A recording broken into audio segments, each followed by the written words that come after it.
I'm so excited that you took the time to join us on the next episode of Beyond the Culture. This is the show where we embrace change and challenge cultural norms and ideals. I'm your host, Dr. David M. Walker. Hey, I want to welcome you to another episode of Beyond the Culture. Before we get into our episode today, I want you to do me a favor. I want you to hit that subscribe button. Whether on YouTube or iTunes, hit the subscribe button. That way, each week when we come on, you get notified of when a live show is ready to go. Here's another thing that I want you to do. I want you to share the show. Share it with your friends so that way they know that Beyond the Culture is on and they can listen to it too. Okay, I'm ready to get to our conversation. All right, let's get ready to go Beyond the Culture. Hey, I want to welcome everyone to another episode of Beyond the Culture. And we're here today to have an outstanding conversation. And I have a great friend that has come, and he's sitting in the hot seat today. And I'm really excited to have my friend, Mr. Justin Kinsey. So let me tell you a little bit about Justin. Justin is an innovative problem solver who's passionate about project management, logistics, sports, and community outreach with 10 plus years of experience and a proven track record of successfully managing multi-million dollar projects with high-profile stakeholders across various industries. Justin is the senior project manager and region vice president of REEF Technology. Justin currently serves on the board of Florida Citrus Sports, Westlake Partnership Incorporated, and the Orlando Sports Foundation. Justin was appointed to the Orlando Mayor Buddy Dyer's MLK Commission in 2019. He's also been honored by the Orlando Magic NBA team as a social justice game changer and by the Orlando Business Journal as a member of the 2021 Top 40 Under 40 class. Justin is a graduate of an HBCU Morehouse College, and that is the same school that the Reverend Dr. Martin Luther King Jr. attended. Justin is a proud husband and father of 3, and I'm super excited to have my friend on the show, Beyond the Culture, today, Justin Kinsey. Justin, welcome to the show. Doc, thanks for having me on. How you doing? I'm doing great, man. I'm doing great. And I am looking forward to this conversation with you and just sharing things with you about sports. And today is going to be kind of interesting because usually I have, coaches and athletes and athletic directors on the show. And you're not coming in that capacity, but you're coming in the capacity of a person who loves sports, is, totally involved in it. And I just want to speak to you from that light, and we'll get into a lot of conversations surrounding your sports involvement. But I do want you to talk just a little bit about your day job and what you do over there at REEF Technology. All right. So formerly at REEF Technologies, I recently took a position out in San Francisco at a company, just doing corporate strategy, project management, logistics, helping them do a couple of things out there on the West Coast. So that's where I am now. Previously at REEF, I was the vice president of North and Central Florida, which included the city of Jacksonville, city of Orlando, city of Tampa. My clients were wide ranging, from commercial real estate clients to all of the sports and entertainment venues to, banks and country clubs, just a wide ranging clientele base. And, I just manage relationships and operations for those clients. So that's what I did at REEF professionally. I guess on a more personal note, I come from a small city that I'm very proud of called Savannah, Georgia. You know, we say down by the water back where I'm from. So, you know, I I hear come you. from down by the water, Savannah, Georgia, rich, very rich history, culture, great food, great people. You know, my boys down there starting to make a lot of noise in athletics. So I'm proud of the 912 kids down there, and you know, I wouldn't be who I was without what Savannah made me. I learned a lot, you know, and I've been able to survive because of the lessons that the city of Savannah taught me. You know, a lot of people leave where they're from and they turn their nose up at it, and you know, they don't go home, they don't want to give back or interact with the people, you know, from a superiority or I'm better, or you know, some maybe even authentically just don't have time. But you know, I try to intentionally make sure I'm always advertising the kids and the good that's going on in that city. So because I want to see more people and more people from that city be successful and come back home and do it. You know, I've been sort of a prodigal child, you know, but you know, I'm happy with all the decisions I made, and I may go back there one day. Well, you know, so you brought up Georgia. Yeah, man. And you're from Savannah, the Savannah area. And earlier when I was introducing you, I said, you know, you love sports. And since you are, I'll call you a sports junkie because, you know, we talk about sports all the time. But I'm going to shift over a little bit and go down to Athens, Georgia. Because I know you are a fan of the national football, not the national football, but NCAA football champions, the University of Georgia Bulldogs. They just recently won the NCAA football champion. So I'm gonna give you about 30 seconds to a minute to talk about your Georgia Bulldogs. Man, I mean, I don't need to talk. You see what's going on. Coach Smart got them rolling up there. You know, next year that defense is gonna be led by another 912 kid and a 407 kid. Let me pay homage to home right now. Okay. But my man Nolan Smith gonna do his thing from Savannah, and from here, my man Jalen Carter. You know, he gonna get busy on that D line. I expect them to be a top 10 pick next year. But I mean, I love what's going on. Happy for that national championship. And honestly, not even speaking, I'm a fan, so my heart's there. But just from a professional perspective, man, I like Georgia again next year. You know, at least to be undefeated, going to see Alabama into that SEC championship, unless Lane Kiffin got something to say about it. Yeah, it's going to be another great season next year, and I'm looking forward to it. So, but I want to move to something that I mentioned in your bio, and I want to talk a little bit about it. I mentioned that the Orlando Business Journal, the OBJ, has what they call a 40 under 40. And what that is, it's young men and women who are 39 and younger. They are entrepreneurs and deal makers, job creators, and innovators who have played a key role in shaping our local community. And last year, I believe it was 2021, you were honored as a 40 under 40. And so I want to ask you, what was that like for you to receive such an honor? So, I mean, it was surreal, you know, honestly, to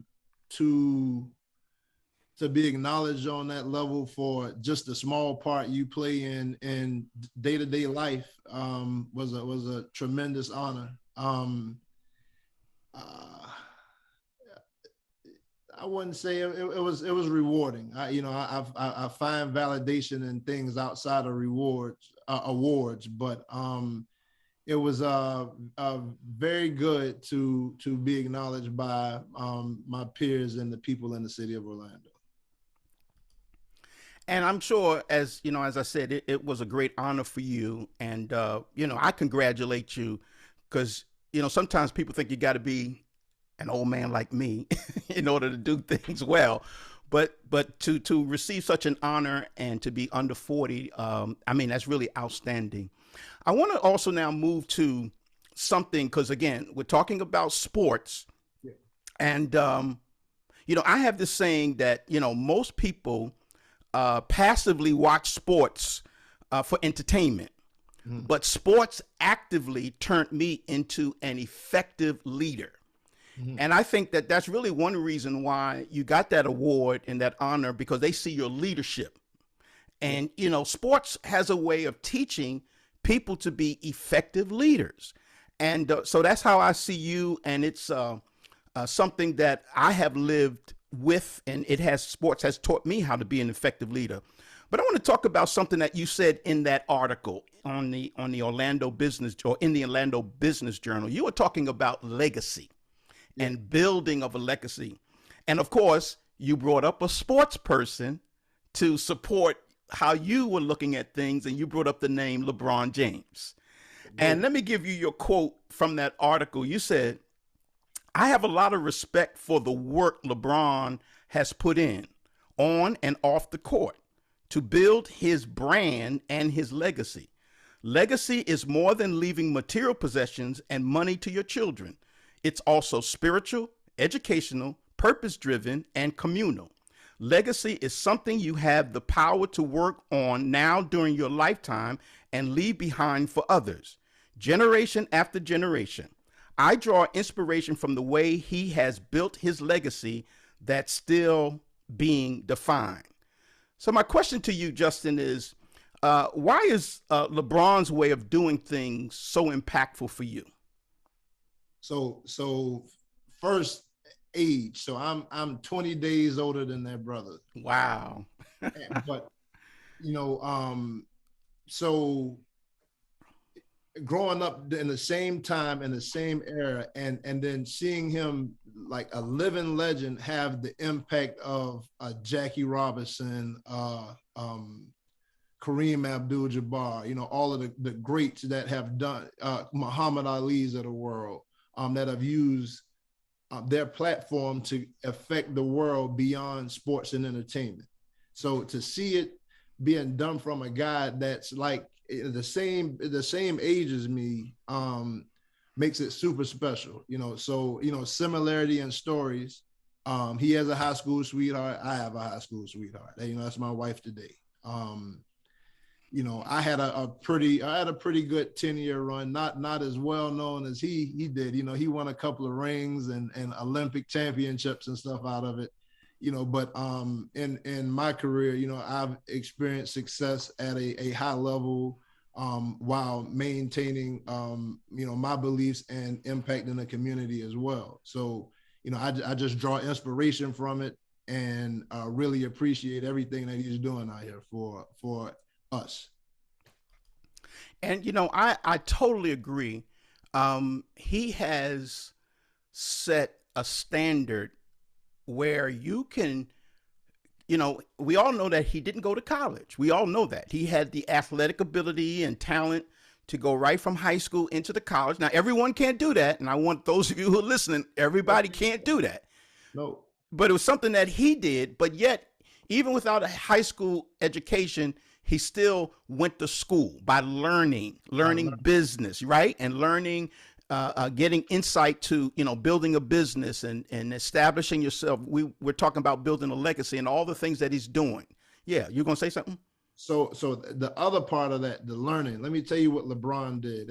And we use a lot of words loosely, like GOAT and I'm a boss and all of that stuff, so a boss isn't the only person eating in their circle.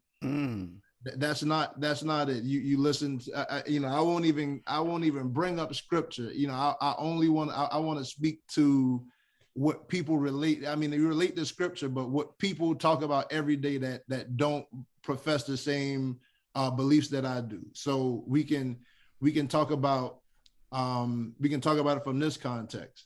So you listen to 444, Jay-Z's album, one of his top 5 albums to me, and you hear the nuggets and the messages that he's trying to impart on the generation as he's gained wisdom, and he don't want people to follow down the same path that we have been.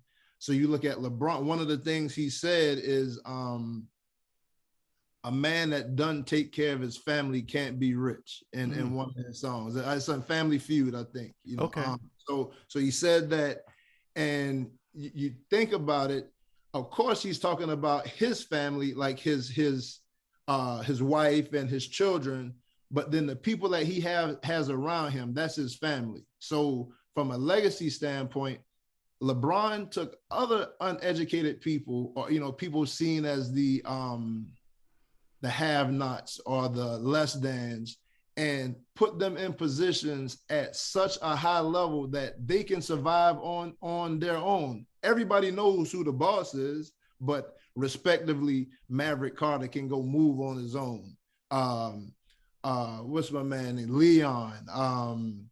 Adele's, I can't think of his name right now. It'll come to me, but go ahead. Yep. Please fix that part. But those guys, that guy, the boss, not with the attitude of boss or the wanting to look the part, he really put his other people in positions to help set up their families for generations after generations. And that's important for me for building that communal legacy. That's what he's showing. And that's something that I hope to continue to get better and do more of as I grow. The guy's name we were looking for was Rich Paul. Rich Paul, I feel crazy. Shout out to Rich, man. He was real cool in the NBA bubble, man. It's spent a couple of minutes getting a chat with Rich, man. He's a good dude. For those of you who just joined in on the show, you're listening to Beyond the Culture, and my guest today is Mr. Justin Kinsey, and we're having a great conversation. And Justin, you just brought up something, and that's leading me right into my next question, because you brought up the word the bubble. Oh, yeah. And I want to talk about that because now, for those of you that, may not know what we're talking about, but most people do, we know that in 2020, the nation around the world, we were hit with COVID-19. And of course, the sports community felt it real big, and it was major because sports was shut down in March of 2020. We're getting ready to have the NC2A Final Four. I think they're in Louisiana, New Orleans.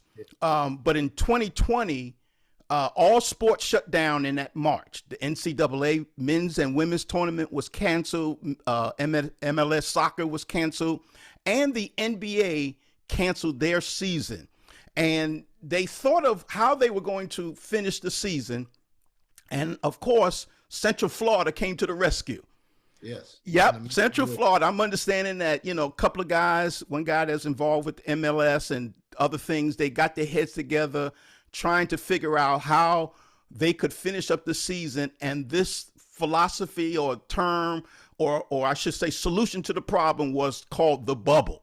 Mm-hmm. And the bubble was created by, Disney and ESPN, the wide world of sports. It became the ground of the return of the NBA and MLS for a few months in that summer of 2020. The NBA finished the season. And again, you brought up LeBron James, and that was his year with the Lakers. And he won his fourth ring while playing with the LA Lakers.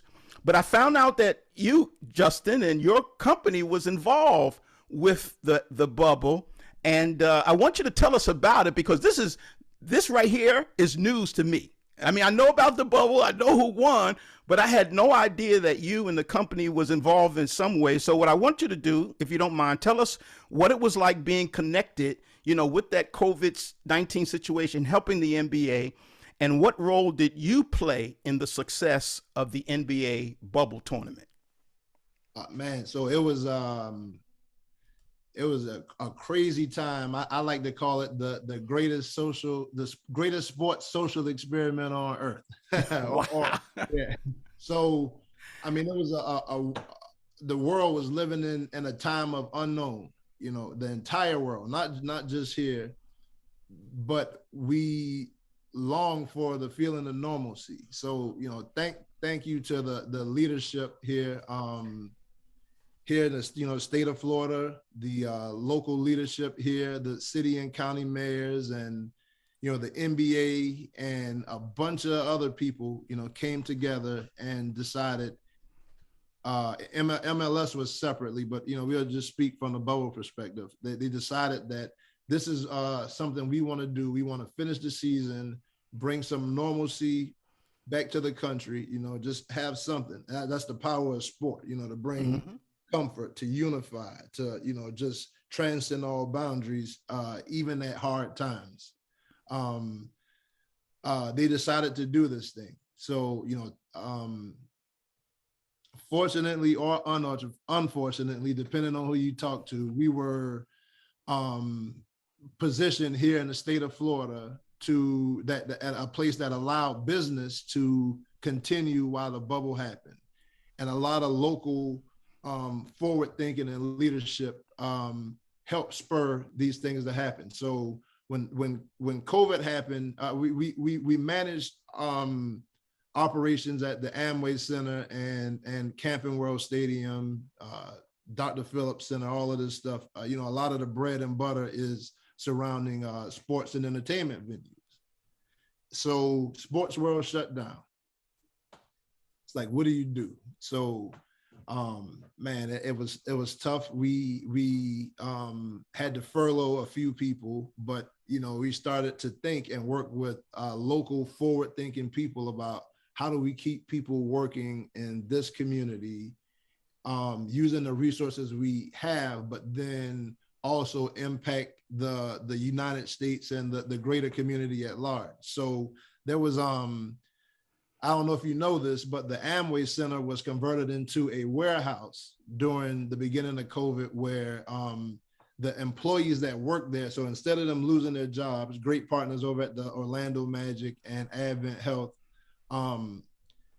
they converted the facility into a storage facility and a warehouse to be able to send off products. So masks, gloves, all of the PPE stuff was housed right there in the Amway Center and then shipped off at various places around the country. So just having those relationships, we were able to keep people working with that. And then after the warehouse part stopped, the bubble was geared up to begin. So we were able to pivot into that. So what I was tasked to do was,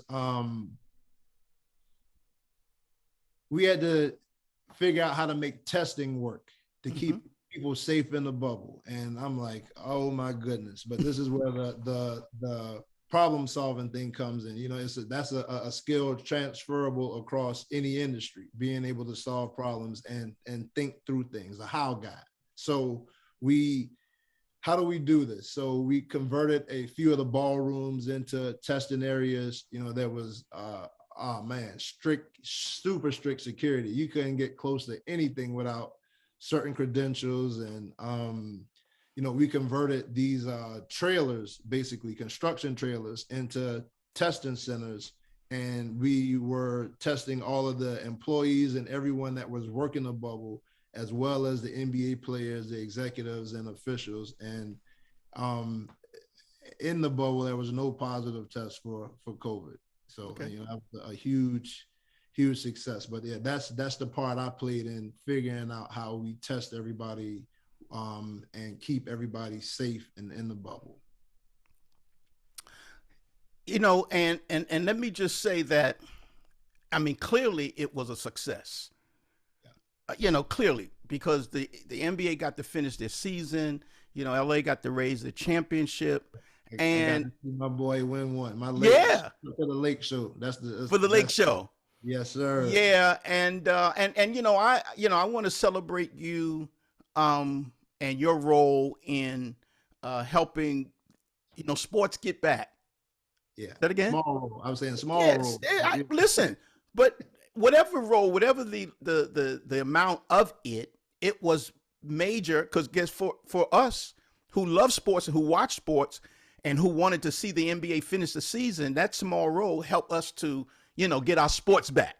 Yeah. And then I love the part where you talked about being forward thinking and being a problem solver, because really that's the crux of anything that anyone does.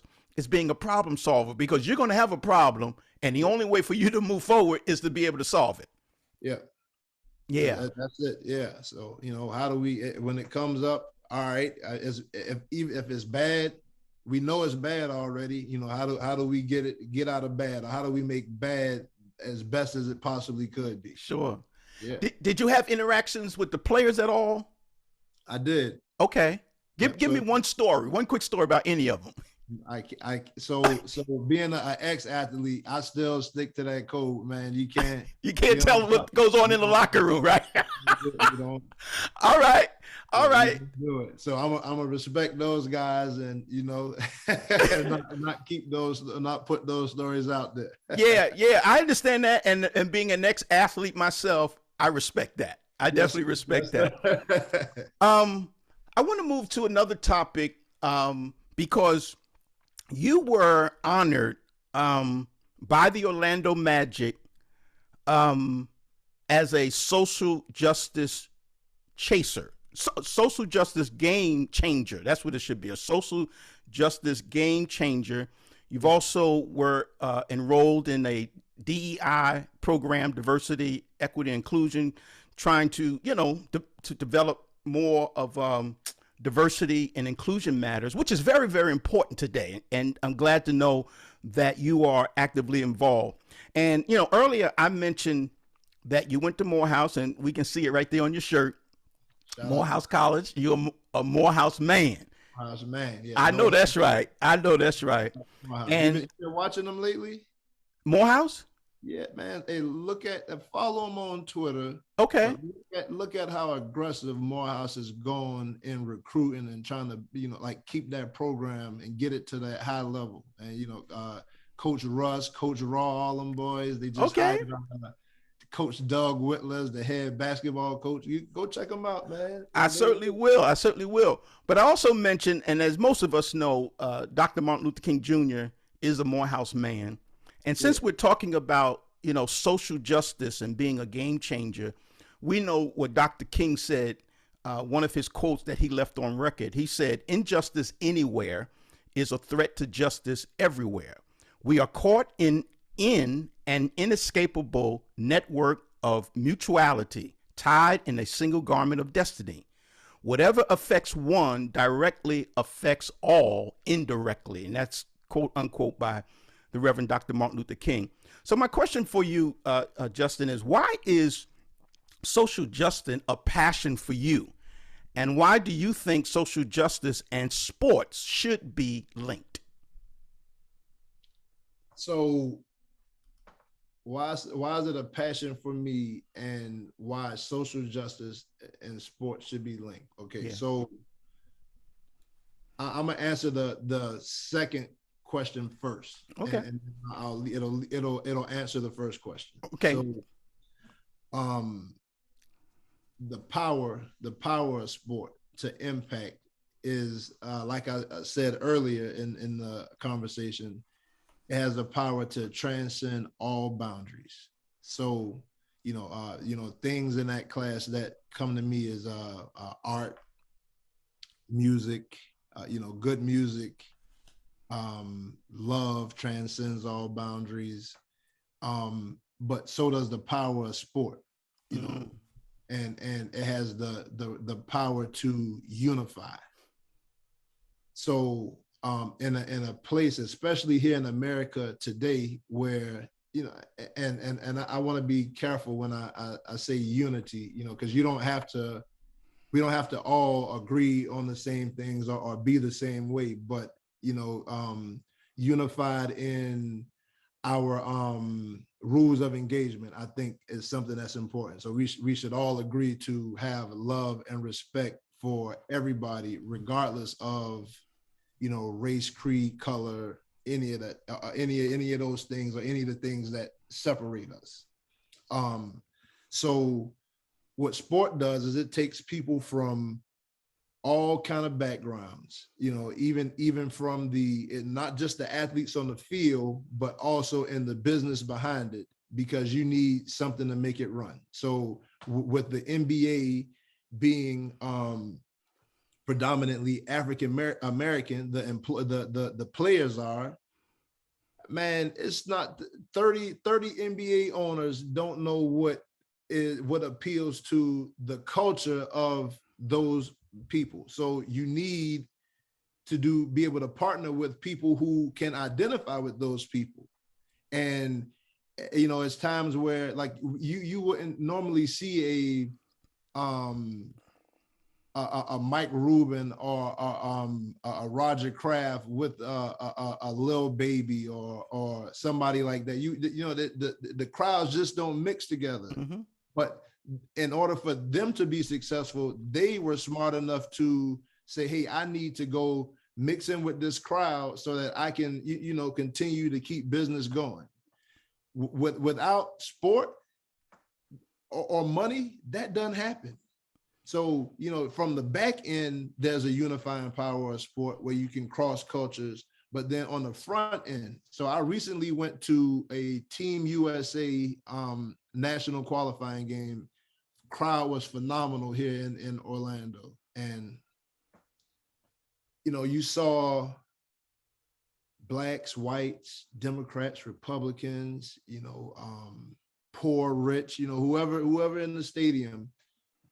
I'm looking around and they're like, man, you see this? He just scored this goal. And I didn't see the goal. And they're like, man, I said, I didn't see it. But it's like, you're looking at the game. I was looking at the crowd and seeing the beauty in, for just these 2 hours, everybody in here that's not supporting the opposite team is screaming USA, USA. It didn't matter, a Black guy who, we've had trouble from day one in this country. Black guys were screaming USA because they supported it. But when I walk out of that stadium, it's right back to reality. It's no, the rules of engagement aren't equal. They aren't the same anymore. And I feel like sports is an agent that can help change those things and bring people together, break down barriers, as you've seen, from several figures far before me. So as you mentioned, you wanted to know my role in sports. My role is to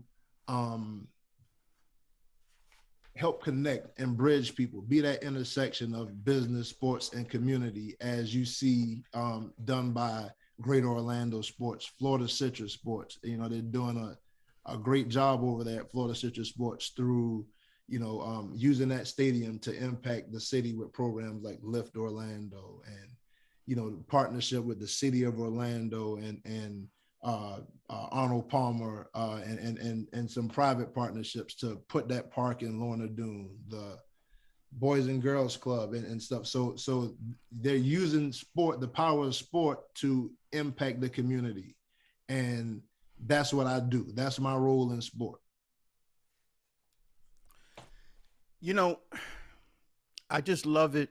You address the fact that sports historically have been known to bring people together from different backgrounds, different communities, and it's been the glue that I think in many ways to help deal with those, and you said it best, those issues that's on the outside. When I say it doesn't necessarily help you to solve those problems outside, but it does bring people together as at least a starting place to now work outside.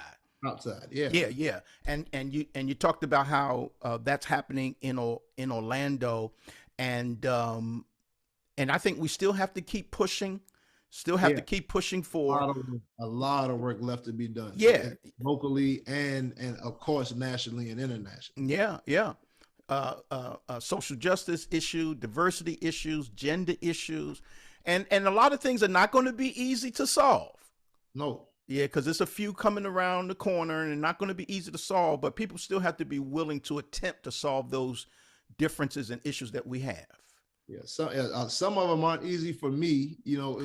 The way that especially surrounding gender issues and things of that matter.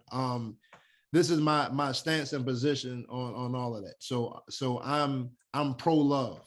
I'm not Black Lives Matter. I'm not pro LGBT. I'm not, I'm pro. I support pro right, pro love. Just let's do the right thing about situations. So, at no point in time will I ever support a person from the LGBT community being discriminated against or just hated for just the fact that this is the decision they live or the lifestyle that they live.